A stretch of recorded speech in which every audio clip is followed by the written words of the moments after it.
Is life just about survival or making money or just a game?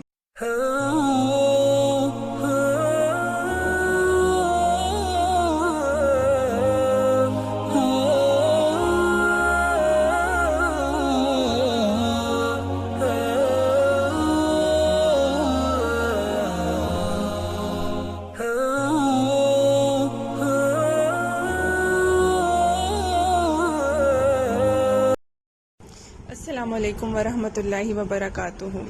میں بھی سب لوگوں کی طرح عام سی زندگی گزار رہی تھی، اور اسلام تو میں نے اتنا ایکسیپٹ کیا تھا جتنے ہمارے کلچر نے ایکسیپٹ کیا ہے۔ یہ ان دنوں کی بات ہے جب میں ایم فل کے لاسٹ سیمسٹر میں تھی، اور زندگی میں کچھ ایسے حالات پیدا ہوئے اور ایسی مشکلات ہوئی کہ میں بہت زیادہ اسٹریس ہو گئی تھی اور میں بہت زیادہ ڈپریشن میں چلی گئی تھی۔ میں نے اتنا اسٹریس لیا تھا کہ اس کا اثر نہ صرف میرے مینٹل ہیلتھ پہ ہوا بلکہ فزیکل ہیلتھ پہ ہوا۔ کچھ عرصہ 1 ویک تک میں بالکل انکانشیس رہی، اور اس کے علاوہ سوشل انٹریکشن بالکل ختم ہو گیا تھا۔ 2 سے 3 مہینے تو میں ٹوٹلی گھر پہ رہی تھی۔ اس سب کے دوران مجھے صرف ایک بات پتہ تھی کہ میں تکلیف میں ہوں، اور کہیں نہ کہیں میں نے اللہ سبحانہ تعالیٰ کی ایگزسٹنس کو کویسچن کرنا شروع کر دیا تھا کہ کیا واقعی اللہ سبحانہ تعالیٰ ایگزسٹ کرتے ہیں؟ اگر ایگزسٹ کرتے ہیں تو وہ اپنے بندوں کو اتنی تکلیف میں کیسے دیکھ سکتے ہیں؟ اور اگر واقعی ایگزسٹ کرتے ہیں تو میں ان کو دیکھنا چاہتی ہوں، ان کی پریزنس کو فیل کرنا چاہتی ہوں۔ کانشیسلی اور انکانشیسلی میں نے اللہ سبحانہ تعالیٰ کو ہر چیز میں ڈھونڈنا شروع کر دیا تھا۔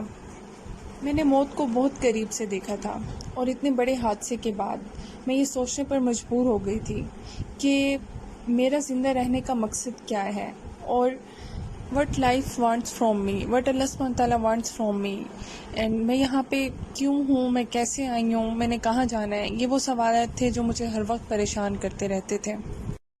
کیسے بھی کر کے مجھے بالکل بھی سمجھ نہیں آ رہی تھی، اور مجھے ان سوالات کے جواب کہیں بھی نہیں مل رہے تھے۔ پھر اللہ سبحانہ تعالیٰ نے مجھے قرآن سے کنیکٹ کیا۔ یو ول ناٹ بلیو کہ جس دن میں نے اپنے قرآن کی پہلی کلاس لی اور صرف اس میں 2 سے 3 آیات پڑھی، تو مجھے ایسا فیل ہوا کہ اگر میں اپنی 18 ایئرس کی ایجوکیشن کو ایک سائڈ پہ کر دوں اور ان چند آیات کو ایک سائڈ پہ کر دوں، تو شاید ان آیات کی ویٹیج پھر بھی زیادہ ہوگی، کیونکہ یہ مجھے زندگی کا مقصد بتا رہی ہیں، مجھے اللہ سبحانہ تعالیٰ کی پہچان دلا رہی ہیں۔ دیکھا جائے تو قرآن تو میں پہلے بھی پڑھتی تھی، لیکن تفسیر کے ساتھ پڑھنا تو مجھے کسی اور دنیا میں لے گیا تھا۔ مجھے ایسا محسوس ہوا کہ ہر سوال کا جواب ملتا جا رہا ہے، ہر مشکل آسان ہوتی جا رہی ہے، ہر پہیلی سلجھتی جا رہی ہے۔ ویسے تو قرآن کا ہر لفظ ہی پر اثر ہے، لیکن میرے لیے لائف چینجنگ سورہ العصر تھی، جس میں اللہ سبحانہ تعالیٰ بندے کو مخاطب کر کے فرماتے ہیں والعصر، اور زمانے کی قسم۔ جب میں نے یہ الفاظ پڑھے تو میں بہت حیران رہ گئی کہ اللہ سبحانہ تعالیٰ کی ذات جو ہر قسم کے شک و شبہات سے پاک ہے، جس کا ہر الفاظ انسان کے لیے خیر ہے، تو وہ ہم لوگوں کو قسم دے کے بات کیوں سمجھا رہے ہیں؟ ان الانسان لفی خسر، کہ تمام انسان خسارے میں ہیں۔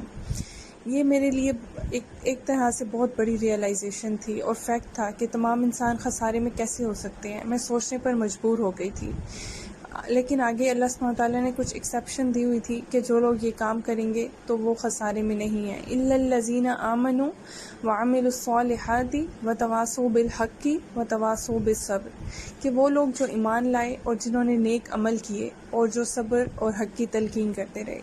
جب میں نے خود کو ان 4 کیٹیگریز میں دیکھا تو میں کہیں بھی فال نہیں کر رہی تھی۔ ایمان کا تعلق تو کہیں نہ کہیں دل سے ہے، لیکن ہم نے تو ایمان اتنا ہی قبول کیا جتنا ہمارے کلچر نے چاہا۔ تو ان سب چیزوں کے بعد میں بہت پریشان ہو گئی تھی، لیکن کہیں نہ کہیں مجھے زندگی کا مقصد مل گیا تھا کہ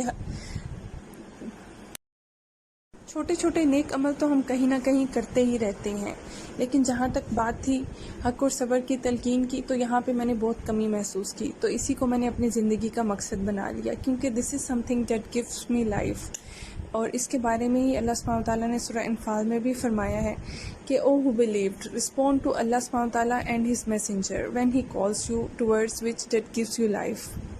یوں سمجھ لیں کہ قرآن کے آنے سے زندگی ایسی ہو گئی جیسے ایک خالی دیوار پہ بہت سے کلرز نظر آنا شروع ہو جاتے ہیں، اور جب دعویٰ کو اپنی زندگی میں شامل کیا تو اسی دیوار میں ایک کھڑکی نظر آنا شروع ہو گئی، اور ایسا لگا کہ اس کے باہر بھی بہت سے دلچسپ مناظر ہیں۔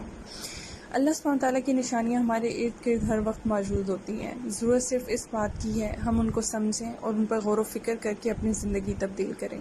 جزاکم اللہ خیراً کثیرا۔